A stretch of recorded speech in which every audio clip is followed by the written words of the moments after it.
나눠보도록 하겠습니다. 제가 한 영상을 보았는데요. 제가 동물 영상을 꽤 좋아합니다. 새나개라는 프로그램이었는데요. 어떤 사연이 있었냐면 주인의 집에 놀러온 다른 사람들을 무는 강아지에 대한 사연이었어요. 이때 강영욱 반려견 행동 전문가가 이 강아지를 보았을 때에 강아지의 문제가 무엇이었냐면 어미개로부터 훈육을 제대로 받지 못해서 사람들을 문다는 거예요. 강아지들은요, 태어나서 생후 3개월까지 어미개로부터 훈육을 받는다고 합니다. 그럼에도 이 강아지는 태어난 지 한 달 만에 다른 집에 입양 보내져서 어미와 떨어지게 되므로 제대로 된 훈육을 어미에게 받지 못했다는 거예요. 강아지는 생후 3주가 되면 이빨이 나온다고 합니다. 또 이유식으로 넘어가는 그 시기 때에 엄마의 젖이 잘 안 나오는 거예요. 그러면 엄마의 젖이 안 나오면 이 새끼들이 어떻게 하는 거예요? 깨무는 거예요. 어미가 얼마나 아프겠습니까? 그때 이 어미가 훈육을 하는데 으르렁대면서 저리 가, 떨어져, 오지 마, 이런 훈육을 시킨다는 거예요. 어미개는 그 새끼에게 생후 한 달부터 젖 그만 먹어 라는 그런 훈련을 한다고 합니다.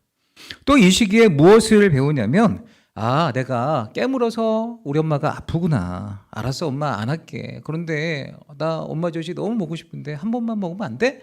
이런 애교도 이렇게 부리면서 그런 사회성 훈련을 어미개로부터 받는다는 거예요. 놀랍지 않습니까? 이렇게 하나님께서 창조하신 이 미물도요, 어미가 새끼에게 가르친다는 거예요. 이 가르침이 없을 때에 잘못된 행동이 나타난다는 거죠. 그렇다면 하나님께서 하나님의 형상으로 지으신 우리들, 하나님의 형상으로 지음받은 우리는요, 우리의 자녀들에게 무엇을 가르쳐야 될까요? 사회성을 가르쳐야 될까요? 물론 가르쳐야죠. 그러나 무엇보다 영성을 가르쳐야 되는 줄 믿습니다. 이것이 자녀를 향한 부모의 마땅한 책임입니다. 오늘은 어버이 주일과 어린이 주일을 겸하여서 지키고 있는데요. 부모의 책임이 무엇인지, 자녀들에게 무엇을 우리가 가르쳐야 되는지, 또 자녀들 앞에서 우리는 어떤 삶을 보여줘야 되는지 말씀을 통해 생각해 보고자 합니다. 함께 있습니다. 부모의 책임, 부모를 통해 예수 그리스도를 보여주는 창이 되어야 한다. 부모들은요, 나를 통해 내가 예수 그리스도를 보여주는 창의 역할을 해야 된다는 거예요. 근데 그 창문을 통해서 선명하게 예수님을 봐야 되는데 창문에 먼지가 껴있는 거예요. 죄로 인해서 우리의 언어와 행동을 통해서 뭔가 하나님을 보여주지 못하도록 죄가 끼어있으면 자녀들이 예수 그리스도를 온전히 바라볼 수 있을까요? 그렇지 못한다는 거죠. 그래서 우리가 하나님을 진리를 모신 사람으로서 제대로 자녀들에게 예수 그리스도를 보여줄 수 있는 창문이 되어야 합니다. 많은 신앙의 부모가 착각하고 있는 부분이 무엇이냐면 자녀를 교회에 데려다 놓으면 나는 신앙의 끝, 나는 할 도리를 다 했어라고 여기는 부모가 많다는 거예요. 교회에 데려오는 것으로 모든 신앙의 문제를 해결하는 것처럼 생각하는 사람들의 모습이 있습니다. 그러나 우리는 교회에 다니는 것 그 이상으로 부모의 책임은요, 그들에게 내용적으로 우리가 가르쳐야 될 복음의 내용, 그 진리를 온전히 가르쳐야 한다는 거죠. 오늘 말씀해 보면 하나님께서 이 부모들에게 무엇을 요구하고 계십니까? 같이 읽습니다. 또 아비들아, 너희 자녀를 노엽게 하지 말고 오직 주의 교훈과 훈계로 양육하라. 자녀 양육을 하는데 그 자녀 양육의 내용이 무엇이라고요? 오직 주의 교훈과 훈계, 하나님의 말씀으로 진리로 자녀를 양육하라는 거예요. 쉐마 이스라엘 신명기 6장 말씀에 보면 이런 말씀이 있습니다. 같이 읽습니다. 오늘 내가 내게 명하는 이 말씀을 너는 마음에 새기고 내 자녀에게 부지런히 가르치며 집에 앉았을 때든지 길을 갈 때든지 누워있을 때든지 일어날 때든지 이 말씀을 강론할 것이며, 이 말씀에 보면 부모가 자녀에게 해야 될 가장 중요한 책임과 의무가 무엇입니까? 먼저 이 말씀을 너는 마음에 새겨라. 너가 먼저 그 말씀을 마음에 새겨야 돼. 그리고 그 자녀에게 부지런히 그 복음의 내용, 진리의 내용을 가르치라는 거예요. 그 말씀을 강론하라는 거예요. 앉았을 때든지, 길을 갈 때든지, 누워있을 때든지, 일어날 때든지, 항상, 언제, 어느 시간에서나 그 자녀에게 하나님의 말씀을, 진리를 가르치라 이야기를 하고 있습니다. 사실 자녀들은요, 부모가 전해준 하나님의 말씀을 귀뚱으로도 듣지 않을 때가 많습니다. 하지만 부모는요, 때를 얻든지 못 얻든지 자녀에게 말씀의 씨앗을 뿌려야 합니다. 왜 우리는 말씀의 씨앗을 뿌려야 될까요? 그 이유에 대해서 사도 바울은 다음과 같이 말합니다. 같이 읽습니다. 나는 심었고 아볼로는 물을 주었으되 오직 하나님께서 자라나게 하셨나니 그런즉 심는 이나 물 주는 이는 아무것도 아니로되 오직 자라게 하시는 이는 하나님뿐이니라. 아멘. 이 말씀에 보면 부모의 책임은요, 말씀의 씨앗을 뿌리는 자라는 거예요. 그러면 하나님께서 그 말씀에 뿌려진 씨앗에 자녀들이 자라나도록 하시는 분이 누구라고요? 하나님이 자라나게 하신다는 거예요. 때가 이르러 하나님의 선하신 뜻 가운데 그 씨앗이 우리의 자녀들에게 반드시 열매 맺게 됨을 믿으시기 바랍니다. 감리교를 창시한 사람이 존 웨슬레죠. 그의 동생은 찰스 웨슬레. 찬양 시를 많이 썼던 그런 사람입니다. 이분들의 어머니는요, 수잔나 웨슬리라는 분인데요. 기록에 보면 이분은 참많이 자녀를 낳았어요. 19명이나 낳았습니다. 그런데 아이들이 병약해서 9명이 먼저 세상을 떠나게 됩니다.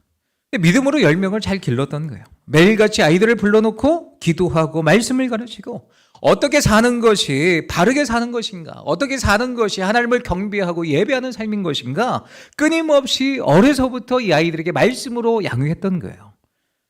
그 10자녀가 하나님의 은혜 가운데 다 잘 돼서 잘 자라나서 위대한 인물이 되었습니다. 어떻게 이들이 위대한 인물로 존 웨슬리, 찰스 웨슬리 이런 사람들이 될 수 있었던 것일까요? 그의 어머니 수자냐 웨슬리가 말씀을 가르쳤기 때문입니다. 말씀을 전하면서 정말 그들에게 말씀의 씨앗을 뿌렸을 때에 하나님께 그들을 자라게 하셔서 진리 가운데 그들이 인도되었기 때문입니다. 그렇습니다. 진리를 전하는 것, 가르치는 것이 중요합니다. 오늘 설교를 들으시면서 이런 생각을 하시는 분들이 계실 거예요. 나는 자녀를 양육하기에 너무 늦었다. 자녀들은 이미 장성했고 이미 출가했고 그리고 개개인별로 생각이 너무나 강해서 부모의 터치를 싫어한다 생각하시는 분들도 계실 겁니다. 그러나 부모의 책임으로서 자녀들에게 진리를 가르칠 수 있는 또 다른 방법이 있어요. 어떻게 자녀들에게 예수 그리스도를 보여줄 수 있습니까? 삶의 본을 통해서 보여줄 수 있는 거예요. 우리의 영적인 삶의 모습을 통해 우리가 얼마나 하나님 중심으로 살아내고 하나님의 그 진리의 말씀의 능력을 나타내는지 자녀들에게 보여줄 수 있는 거예요. 즉 삶의 본보기로 예수님을 보여줄 수 있는 것입니다. 자녀를 바로 가르치는 최고의 방법이 있다면 부모가 먼저 실천하면서 모범이 되는 거예요. 요즘 수요일마다 사무엘상 말씀을 나누고 있는데요. 엘리 대제사장의 가문을 보면 그는 부모로서 삶의 본보기를 자녀들에게 제대로 보여주지 못한 사람으로 기록되어져 있습니다. 엘리는요, 대제사장이었어요. 그의 아들들도 제사장이었습니다. 그런데 말씀에 보면 그 아들들이 하나님을 알지 못했다고 기록되어져 있습니다. 제사장인데 하나님을 알지 못했다. 어려서부터 말씀 훈련과 제사 방법, 하나님 앞에 정결케 하는 그 방법들에 대해서 배웠겠죠. 그런데도 성경 말씀은 그 제사장들이 여호와를 알지 못했다 기록하고 있습니다. 문제는 어디에서 나온 것일까요? 사무엘상 2장 29절 말씀에 보면 함께 있습니다. 너희는 어찌하여 내가 내 처소에서 명령한 내 재물과 예물을 밟으며 내 아들들을 나보다 더 중히 여겨 내 백성 이스라엘이 드리는 가장 좋은 것으로 너희들을 살찌게 하느냐.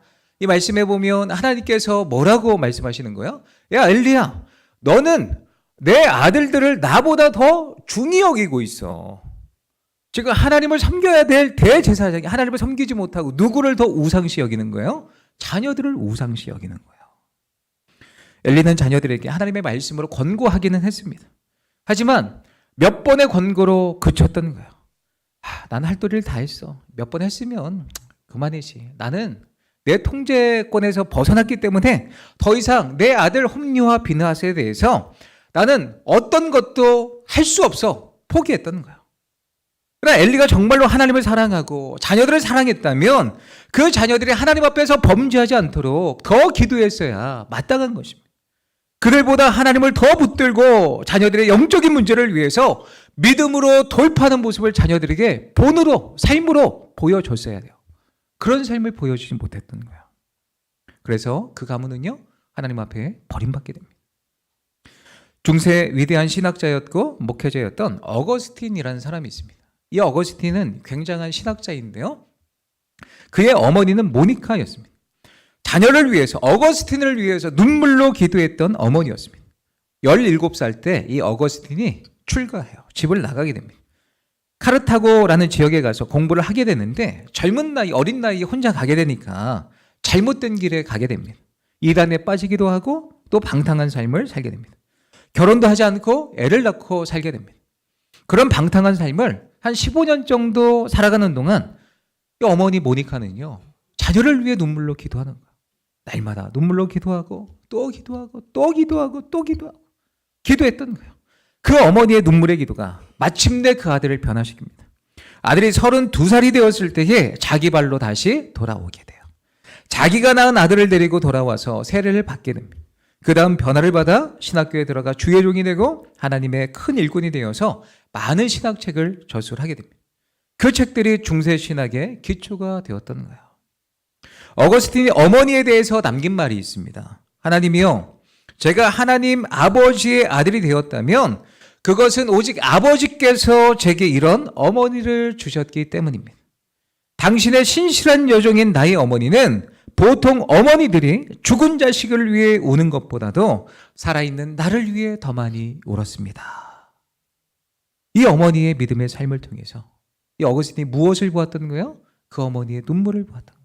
아, 나를 위해서 그 진리와 다른 것과 타협하지 않고 진리를 붙들고 말씀으로 끝까지 돌파하고 이겨냈던 그 삶을 자녀 어거스틴이 보았던 거예요. 그렇습니다. 그런 우리가 말씀을 붙들고 예수 그리스도의 십자가를 붙들고 끝까지 믿음으로 돌파하는 삶을 자녀들에게 보여주면 그 자녀들이 변화를 받게 되어 있습니다. 아, 우리 부모님을 통해서 예수 그리스도가 선명하게 보이는구나. 우리가 그런 인생을 살아가시기를 축원합니다. 자신의 통제력에서 벗어난 그 자녀들이 있을지라도 끝까지 그들을 포기하지 않고 그들을 위해서 기도하며 말씀으로 살아내는 능력이 얼마나 위대한 건지 내 삶을 통해서 보여주는 거예요. 그러면 우리의 삶을 통해 하나님을 떠났던 자녀들이 주님 앞에 돌아오게 되는 줄 믿으시기 바랍니다. 자, 이게 부모의 도리입니다. 자, 두 번째는 자녀의 도리입니다. 같이 읽습니다. 자녀의 도리, 주 안에서 부모를 공경해야 한다. 오늘 말씀해 보면 부모에게 우리가 어떤 삶을 살아가야 되는지 먼저 부모에게 순종하라 이야기를 하고 있습니다. 순종하고 부모에게 순종하고 공경하는 것이 약속이 있는 첫 계명이라 이야기를 하고 있는데 1절 말씀 같이 읽습니다. 자녀들아, 아멘. 본문에서 순종하라 번역된 헬라어는요, 휘파코라는 단어입니다. 이것은 듣다, 귀 기울이다 이런 뜻을 지니고 있는데요. 여기에서 휘포, 아쿠오 이 두 단어의 합성어예요. 휘포라는 이 단어는요, 아래에서라는 뜻이고요. 그리고 아쿠오라는 단어는요, 듣는다라는 뜻입니다. 다시 말해서 이 순종하라는 뜻은요, 아래에서 듣는다는 뜻을 갖고 있는 거예요. 순종하다 의미가 그렇다는 것입니다. 부모를 향한 자녀의 도리가 무엇입니까? 부모의 아래에서 듣는 거예요. 경청하는 거예요. 왜 성경은 이렇게 말할까요? 자녀들이 부모의 말을 잘 안 듣기 때문입니다. 우리가 죄성이 있어서 부모의 거역하는 그런 죄의 습성이 우리 가운데 있기 때문에 성경은 아래에서 듣는 훈련을 자녀에게 마땅한 도리라고 말씀을 하고 있습니다. 자녀들은 종종 부모님의 의견에 대해서 그건 옛날 구식입니다. 옛날 방식이에요 라고 하면서 대꾸합니다. 그럼 부모님은요, 자녀로부터 자꾸 거절당한다는 그런 생각을 하게 되어 있는 거예요. 또 자녀들은 부모님과 대화하는 시간을 아깝게 여깁니다. 그래서 부모와 자녀 간의 대화가 단절되는 거예요. 문제는 자녀들이 아래에서 듣지 않으려고 한다는 거예요. 그러나 성경은 그것이 본질이 아니라고 말합니다. 성경은 부모님이 말씀하실 때에 교만하게 위에서 듣는 자가 아니라 겸손하게 아래에서 부모의 말을 듣는 자라고 이야기를 합니다. 그것이 순종이라는 거예요. 자녀들을 가장 사랑하는 사람들이 부모이죠. 아무 조건 없이 자녀들을 아껴주고 사랑해주는 존재가 부모입니다. 자녀에게 아무리 줘도 아깝지 않은 존재가 부모예요. 더 주고 싶어하는 분들이 바로 부모입니다. 나를 세상에서 가장 소중히 여기고 가장 사랑해주는 그 부모님의 말도 듣지 않는다면 어떻게 우리가 다른 사람의 말을 들을 수 있겠습니까? 그래서 성경은요, 자녀들아, 부모님이 말씀하실 때에 아래에서 들어라 말씀하고 있는 것입니다. 또 부모의 말에 귀를 기울여 들어야 될까요? 왜 우리는 부모의 말씀에 귀를 기울여서 들어야 될까요? 왜냐하면 연로한 부모님들은 버림받고 외롭게 살아야 되는 것에 대한 두려움이 있어요. 물론 요즘 부모님들은 자신의 경제적인 부분을 해놓으신 분들이 많이 있지만 그래서 마음 한켠에는 내가 자녀들로부터 버림받는 것 아닌가라는 그런 두려움들이 있다고 합니다. 그런 불안함이 있다고 합니다. 그래서 우리는 자주 찾아가 얼굴을 뵙고 대화하는 것, 아래에서 듣는, 경청하는 것만으로도 부모에게 효도하는 거예요. 이 듣는 것을 위한 실제적인 방법이 있다면 시간을 정해놓고 전화를 자주 드리는 거예요. 전화를 자주 드리면 부모님이 싫어할까요? 결국 그렇지 않습니다. 아유, 뭐하러 전화를 해? 시간 아깝게. 야, 전화 자주 하지 마. 이런 부모님 없어요. 전화를 자주 하시기 바랍니다. 전화를 자주 하셔서 요즘 부모님의 관심사가 어디에 있는지, 또 어떤 속상한 마음이 있고 어떤 기쁨이 있는지 그 마음을 헤아리는 것 자체가 성경에서 말하는 부모에게 순종하라라는 의미입니다. 그러므로 수시로 찾아가셔서 아니면 전화로 대화하시는 모든 성도님들 되시기를 예수님의 이름으로 축복합니다. 또 우리는 부모님의 말씀을 아래에서 들어야 되는 이유가 있습니다. 부모를 공경해야 되기 때문입니다. 2절 3절 말씀 같이 있습니다. 내 아버지와 어머니를 공경하라.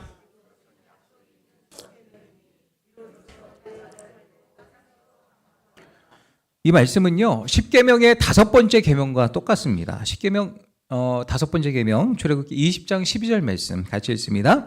내 부모를 공경하라. 그리하면 내 하나님 여호와가 내게 준 땅에서 내 생명이 길리라.